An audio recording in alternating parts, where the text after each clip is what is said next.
Welcome to Indai's Japanese Grammar. Grammar for today.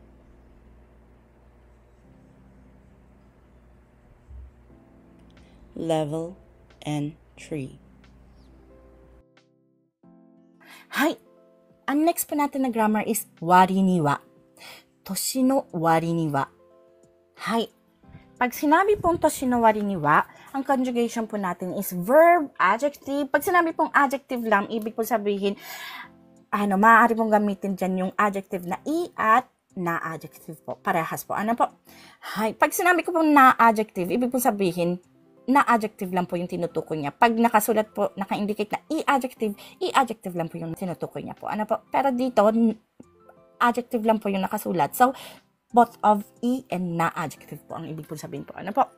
So, ang conjugation po ng wari ni wa is verb, adjective, noun na formal form at wari ni.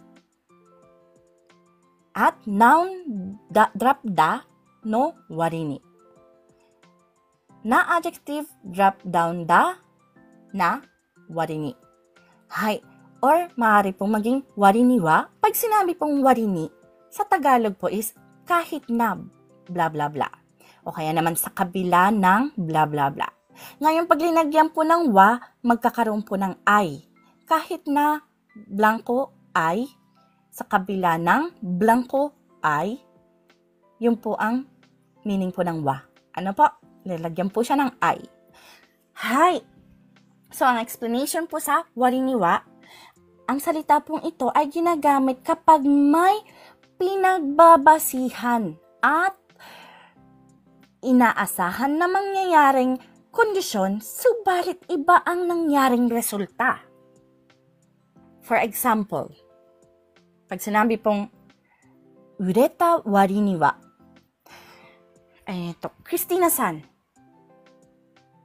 ano po sa palagay niyo po ang gusto niyo po sabihin sa ureta wari ni wa?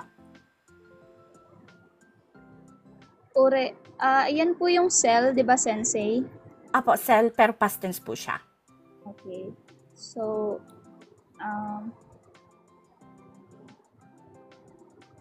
nagbenta, binenta, pero, parang gano'n. Binenta kahit na. Parang binenta siya kahit na. So, malapit na po. Hi. Okay. Yung wari ni wa, meron po siyang ibig pong sabihin na sa kabila ng blanco sa ay. kabila na. Okay po. Hi, meron din po siyang meaning po nun po. So, kapag ginawa po natin po Tagalog, magiging ureta wari ni wa ay magiging sa kabila ng pagkabenta. Pagkabenta kasi past tense na po. Pagkabenta ay. Yan na po yung magiging meaning. So, go po tayo sa pangalawa po natin na sentence. Sono wari ni wa. Ano po ang sono wari ni wa? Sa kabila nun ay... Hi. Ay, joke lang. Pwede rin po sa kabila. Pwede rin po, hindi naman po rin yun, kung noon po ang gagamitin nyo, maaari rin po sa kabila, noon ay, maaari rin po yung pagkakatranslate nyo. Alam nyo po, ang pagtatranslate po, hindi po isang way lang po, maraming way po ang pagtatranslate po, meron na dyan pong literal na pagtranslate at meron din pong i-express nyo po kung ano po yung gusto nyong iparating po, So, tama rin po yung translate nyo. So, kasi nagkaiba lang po tayo ng piniling salita. Hi. So, sono wari ni wa. Yung sono is ganon o kaya noon. Yoon pala po. Or noon. So, sono wari ni wa magiging kahit na ganon ay ang translation niya po. Ano po? Okay. Noted po, sensei. Thank you. Diyan lang kayo. Meron pa po tayo. Dito na po ang main natin. Hi.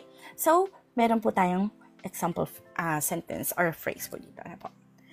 Toshi no wari ni wa wakaku mieru. Pag sinabi pong toshi no wari ni wa sa Tagalog, sa kabila ng kanyang edad ay. So, pag sinabi pong toshi no wari ni wa wakaku mieru, ano pong ibig niya pong sabihin? Yung kahit hindi niyo po i-translate po in perfect way po.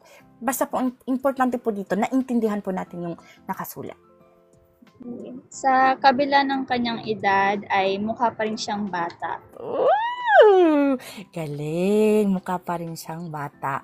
Hai. その訳の仕方も正しいです。はい。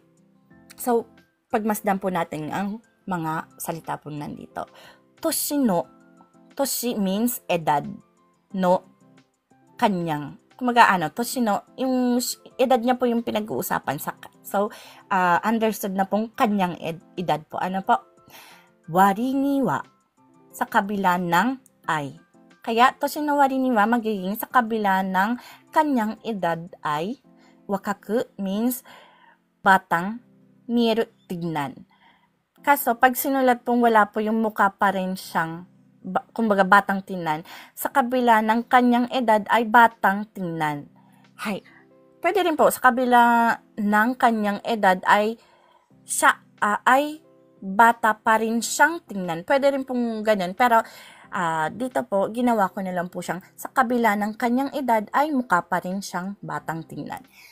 So, ulitin ko po. Pag pinagdugtong-dugtong po yung kaninang in-explain ko po mga salita, magiging sa kabila ng kanyang edad ay mukha pa rin siyang batang tingnan. Yun po ang magiging translation ng Toshi no wari ni wa wakaku mieru. Pero ang galing ng pagkakatranslate ni Christina-san. Arigatou gozaimasu. Din po, Sensei. Meron pa po tayo dito. Yoroshiku onegai shimasu. Hi. Meron pa po tayo dito. Kasi kaunti lang po tayong naka-up dito. So, lubos-lubosin na po natin. Hi. Okay. Basahin ko po, Okane ga nai. Wari ni yoku kaimano o suru ne. Or maaari rin pong lagyan nitong nasa loob ng interparenthesis. Pwede pong tanggalin at okane ga nai to itteiru wari ni yoku kaimano o suru ne. Hi. Sa Tagalog, okane ga nai to itteiru wari ni magiging kahit na sinabing to itteiru, sinabing walang pera. Okane ga nai. Ano po? Hi. So, ano po ang pagkakaintindi nyo sa sentence na okane ga nai to itteiru wari ni yoku kaimono suru ne? Hi. Kahit na sinabing walang pera, ay minsan ay ay bumibili pa rin siya ng groceries, something ganun. Mga bagay po, po. Opo. Pero Mga hindi bagay. pero hindi po minsan kasi yoku means yung yoku. Ano nga ulit yung yoku? Madalas. so des, madalas. Arigatou gozaimasu. So, kapag ginawa po siyang Tagalog, maaari rin po yung madalas maging laging. Ano po? Hi. So, check po natin ang mga phrases po, mga salita pong ginamit. Okane ga nai. Walang pera. Hi. To itteiru, sinabing. Wari ni, kahit na. Yoku, laging. Kaimono, namang namimili. Yung mono po kasi is ng mga bagay. Po, Hi. So, suru form po siya. Ginagawa niya po yun. Kaya, naging laging namang namimili. So, kung sa Tagalog po, kahit wala po itong ng mga bagay po. Ano po? So, ito pong ne expression po siya. So, naging no. Dito po siya napunta. Ano po? So, pag pinagdugtong-dugtong po yung mga salitang tinignan po natin, inanalyze po natin, magiging lagi namang namimili kahit na walang pera. No? Yun po yung magiging Tagalog po ng okane ga nai wari ni yoku kaimono o suru ne. Ito po ay cut out from our free entry lesson class. Sa taong 2025, may free entry lesson class po tayo tuwing MWF at 8 p.m. Japan time. Minsan, may extra class po tayo ng Saturday. At kapag meron, ay aking ina-announce ng umaga ng Sabado. Para po sa gustong sumali, please follow me and stalk me sa araw na aking nabanggit. Thank you for watching and please continue supporting me, follow me, and share my videos for more contents. Maraming salamat po. Hanggang sa muli.